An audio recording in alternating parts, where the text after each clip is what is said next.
You're listening to Your Superpowered Mind on the Superpower Up podcast, the show that investigates the innate power within your brain to create lasting change. Hey everyone, this is Kristin Maxwell, and you are listening to Your Superpowered Mind. And in this podcast, we talk to guests and deconstruct the process of their own transformation so that you can learn how to transform your own life. Our guest today is amazing. I cannot wait to have you listen to her advice and her wisdom with Jenn Mayers. And Jenn is a coach. She's a speaker and a powerhouse. She built a successful marketing business code for those in the personal development business, all before the age of 25. She's now doing something crazy, following her passion, and now helps other people become their most powerful selves so that they can make the best and boldest contribution in the world. So Jenn, thank you for joining me here today.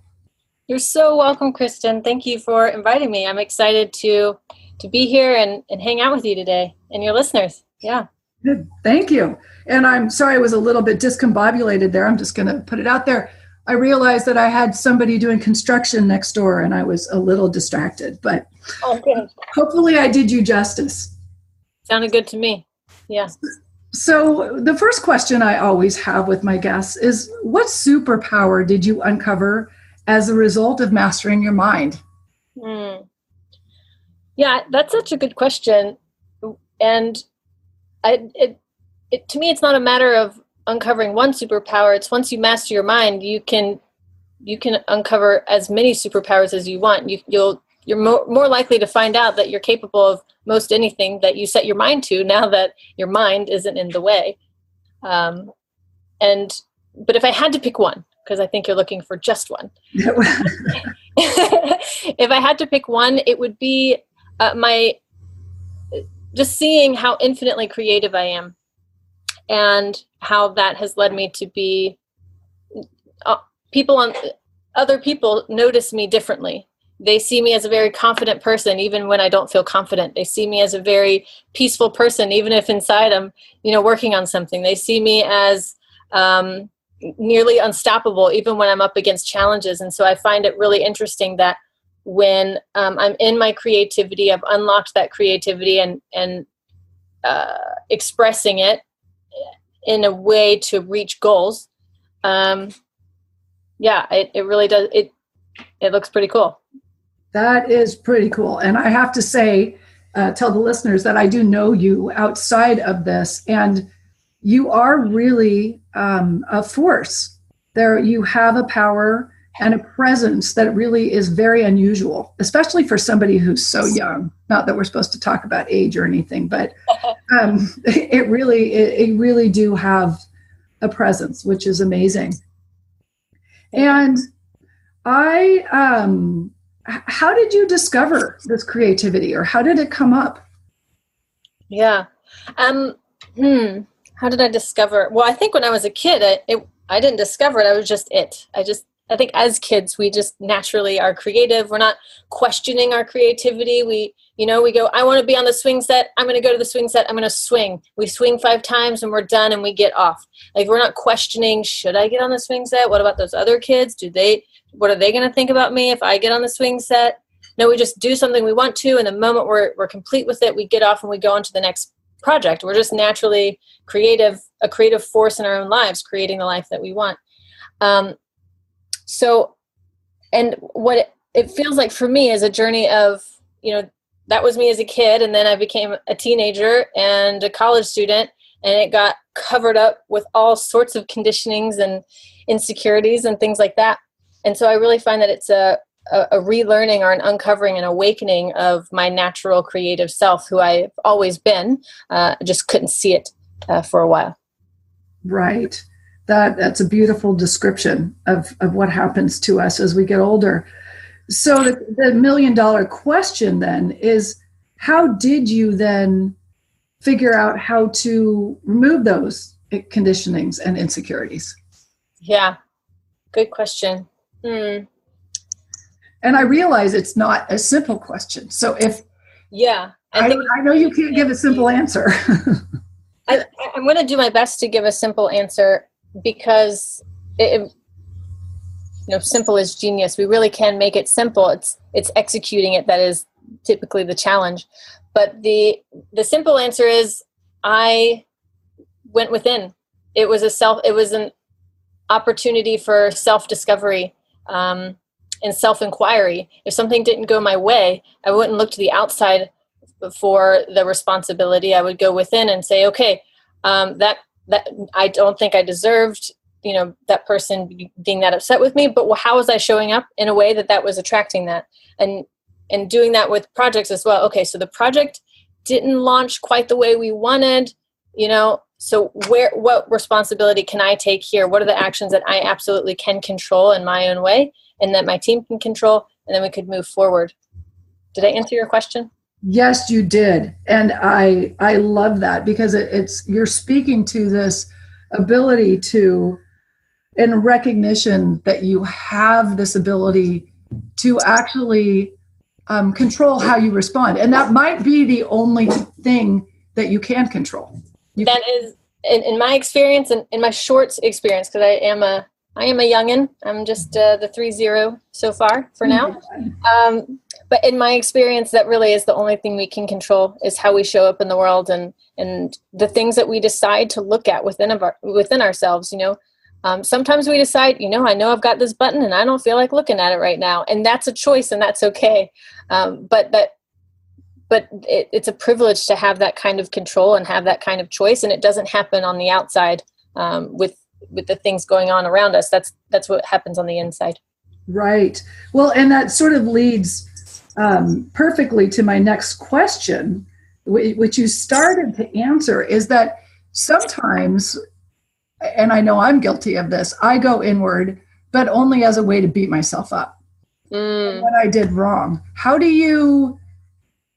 you either learn not to do that, or how do you stop yourself if you start going down that path?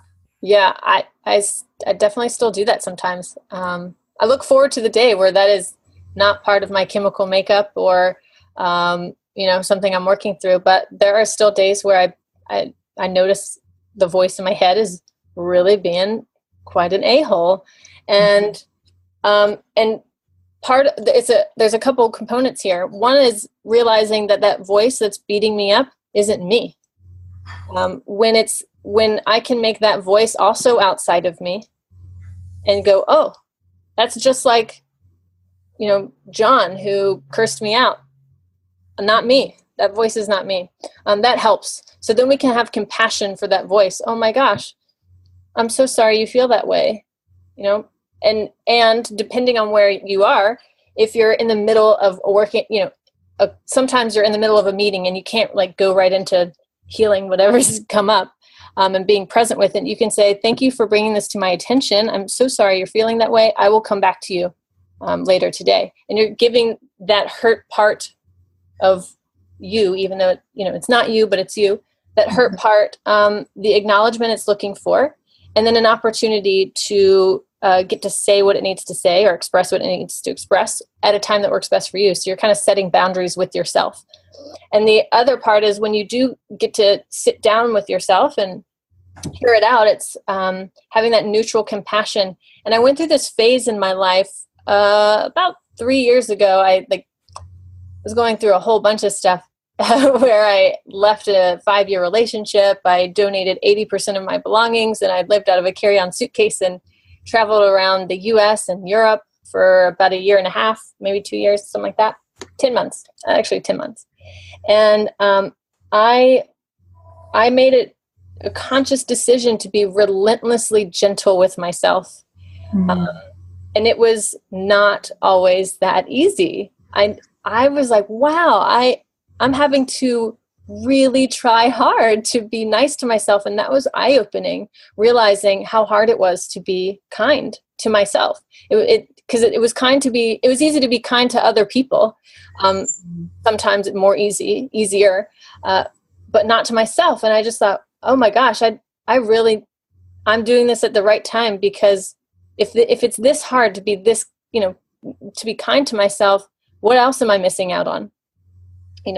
So even though I was traveling around the world and experiencing all sorts of incredible things, to me, the best part was that every day my number one focus was on that kindness to myself. And then sharing that with other people. And things melted away. I felt like I was melting every day, and things didn't really bother me as much anymore. So that was pretty cool. And I feel like I've gone. Yeah, that's truly amazing. And there is so much goodness in what you just said. So many learnings that I've learned later than you. Let me just say that. Hey, but you learned them. That's great. Yeah, I did. I'm still learning them, but I love this. I'd like to go deeper into this, but right now we have to take a break. Can you let everybody know where they can learn more about you? Yeah, it's super easy. You can go to my website at jennmayers.com. It's JENNMAYERS.com. We've got awesome blog posts and some of my love letters. Like I was saying, when I was being relentlessly kind to myself, I wrote a ton of love letters to myself and the universe, and a lot of people find them to be valuable. And then, of course, updates happening all the time. So my website, jennmayers.com. That's great.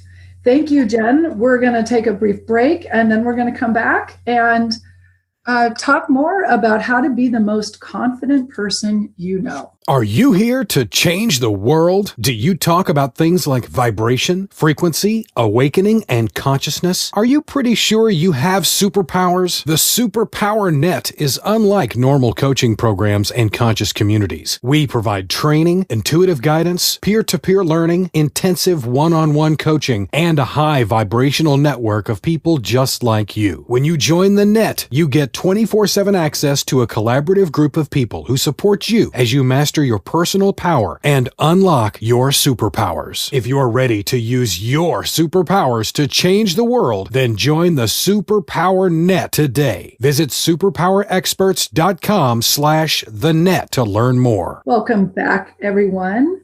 You are listening to Your Superpowered Mind, and we are talking to Jenn Mayers about becoming and stepping into being a powerful and confident person. And before the break, Jenn, you were talking about what I loved is about how you went through this process of really recognizing that the voice in your head wasn't you, that it was, you could be separate from the voice, but yet acknowledging the feelings that were behind it, but then still having the discipline to set boundaries and not go into the sob stories. Is that sort of how you would describe it, or how would you describe it? That's it. That's exactly it. And it's interesting. So the more I could do that with myself, the more I was able to do it with other people. It was very cool. That's very cool. So now, one of the things I really want to learn more about is you set up a really successful business. And you, as a little baby, I'm just going to tell you. So, and now you're stepping away from that. Yeah. And you're doing something different. Yes. So tell me about what happened, what's going on with that process. How do you walk away? First of all, how do you get I wanted to say balls, but that would not be appropriate. I'm going to just use it to build something up so big, even when you're young. Accident, by divine accident. The way that that company got started truly was out of complete necessity. The story is incredible, really, and shocks most people when they hear it. So I was a coach at the time. I also had a successful coaching business owners on all sorts of business-y things. And but something happened where I wasn't able to cover my rent or even go get groceries.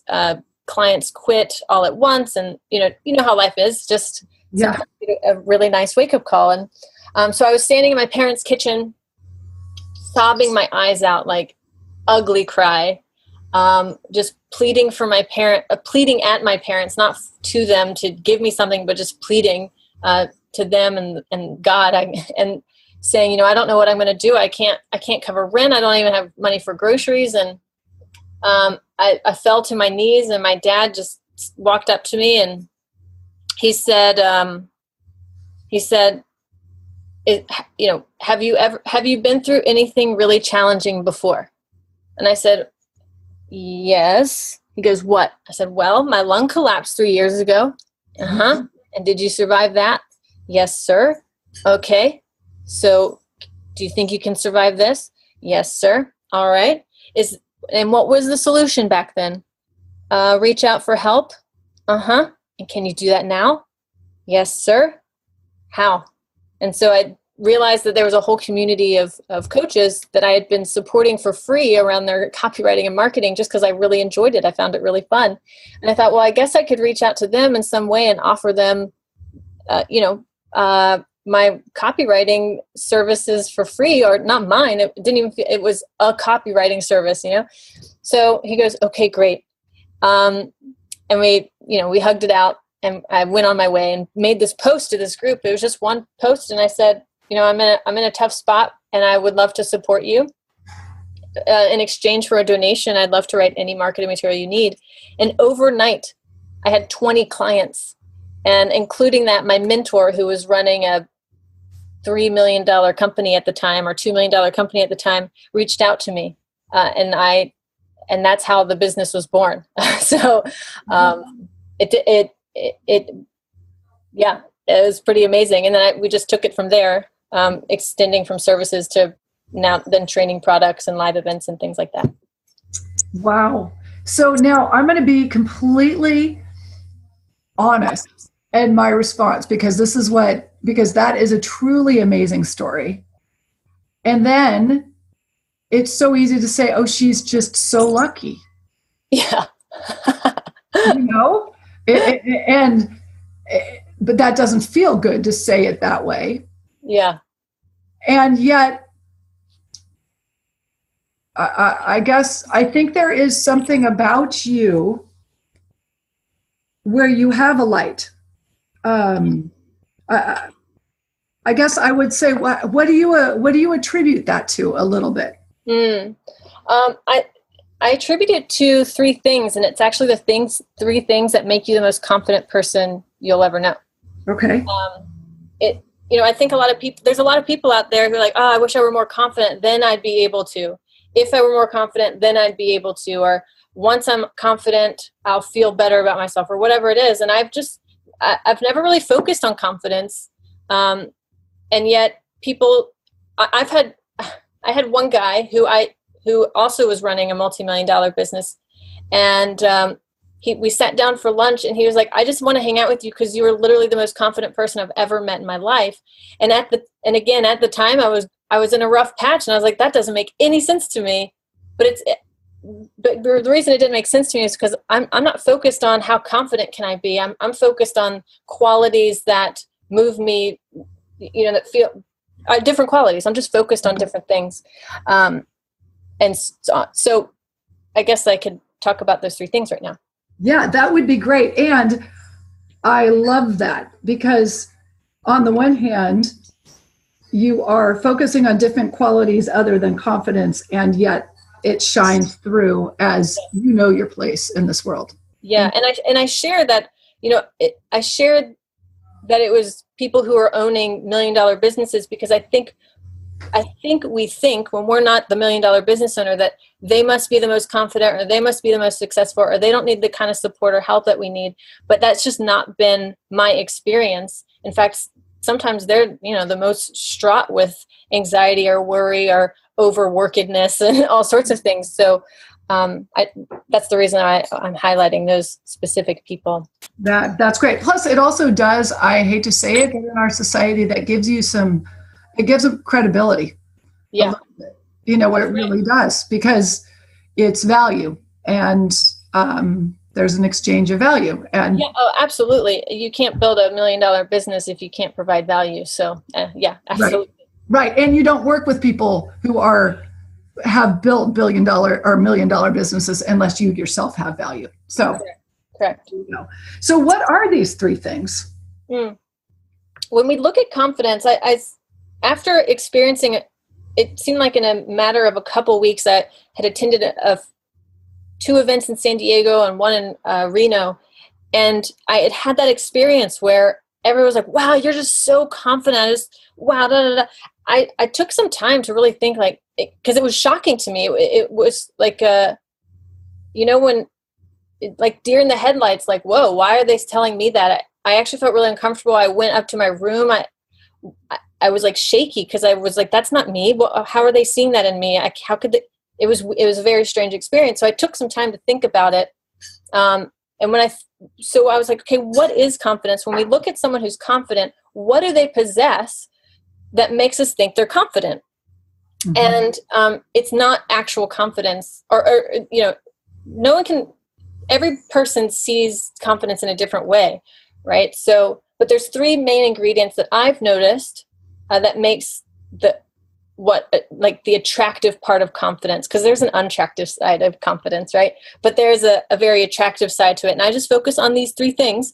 That's how, okay. The first one is, 2 of them are qualities and one of them is a belief system. So the first one is enthusiasm.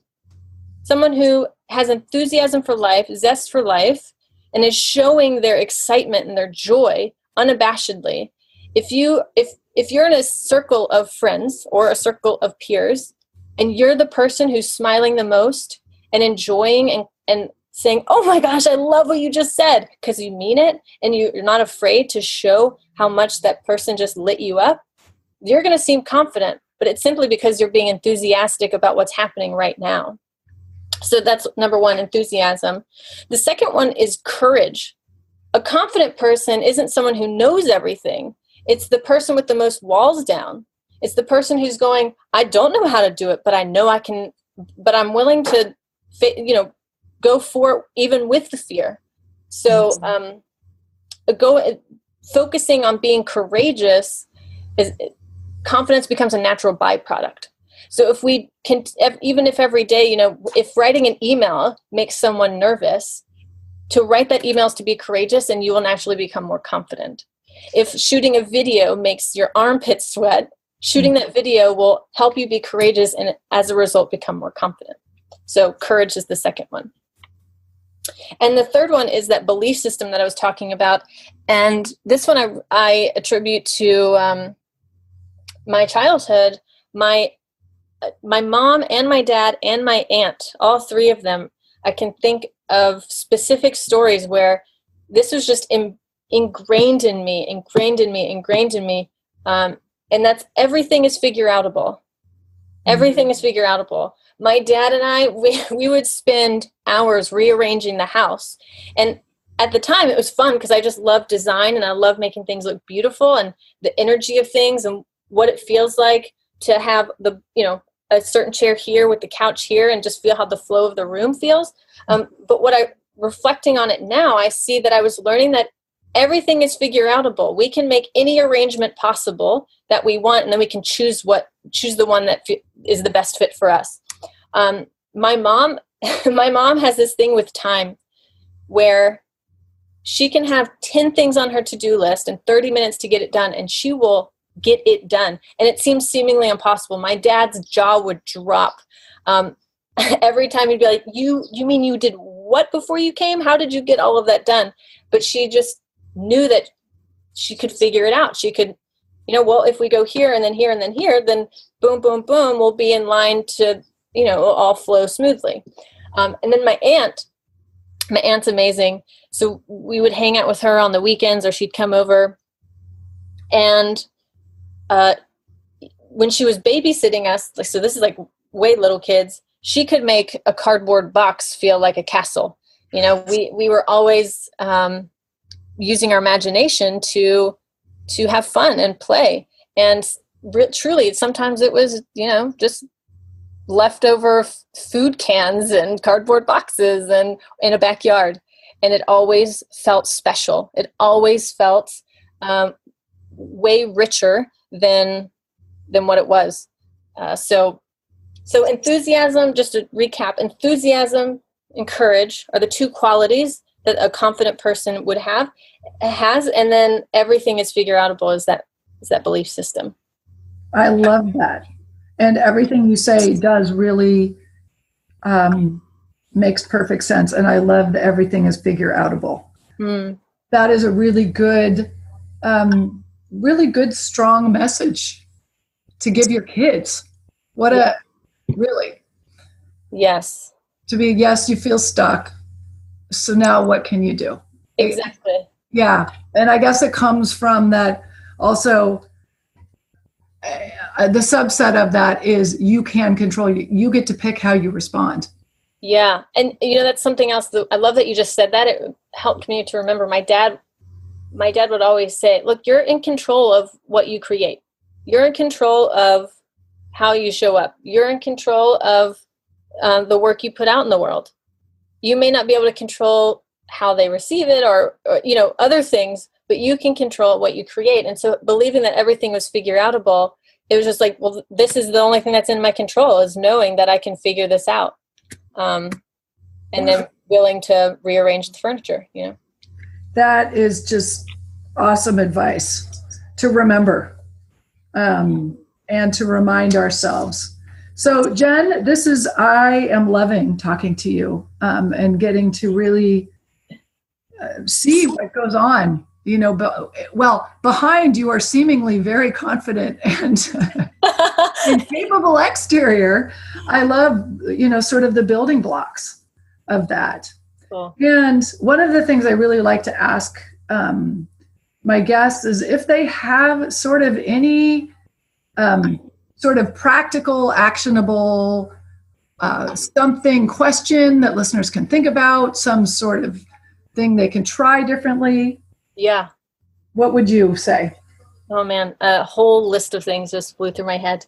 Yes, and I wish we could talk forever, but we can't. So, I'll name a couple. I'll see how many I can squeeze in a couple minutes.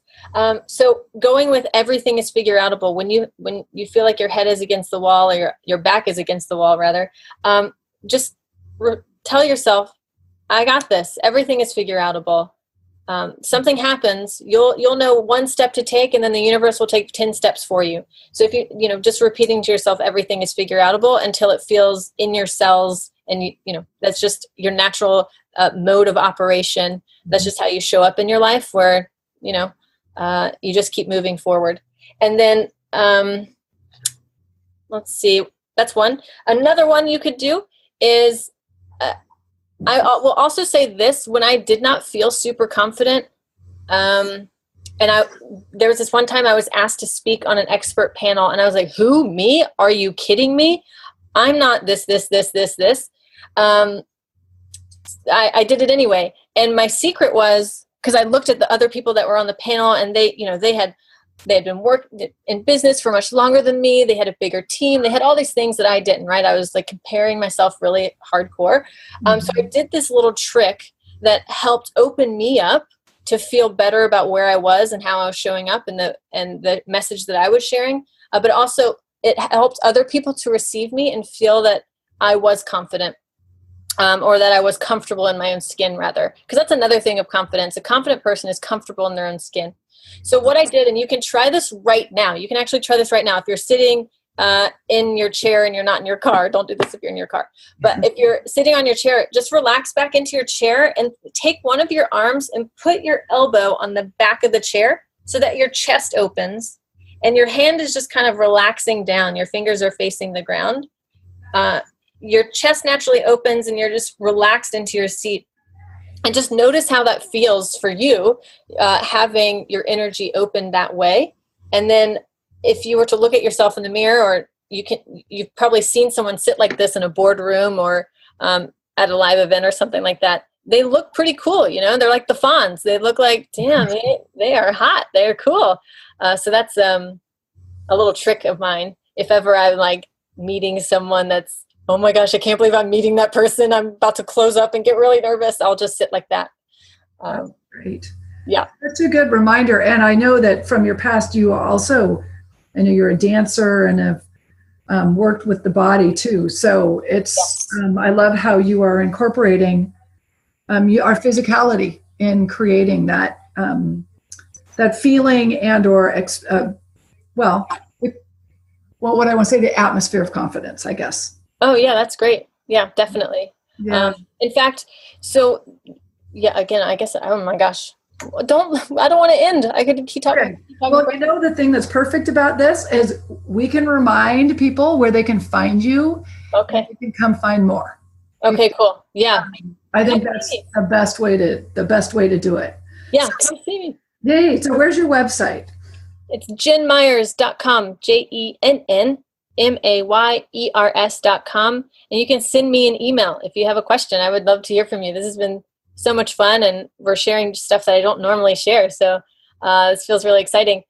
You can email me at Jenn, JENN, at JennMayers.com. That's great. Thank you so much, Jenn. I love, you know, I've never really got to sit down and ask you, how did you do this? You know, how do you have this light around you? And it's really, I love that a part of it is just you naturally, part of it is what you've really created. You know, you are sort of proof that you can change how you're thinking about yourself. And that gives hope to the rest of us. So thank you for speaking to us. Listeners, thank you for being here.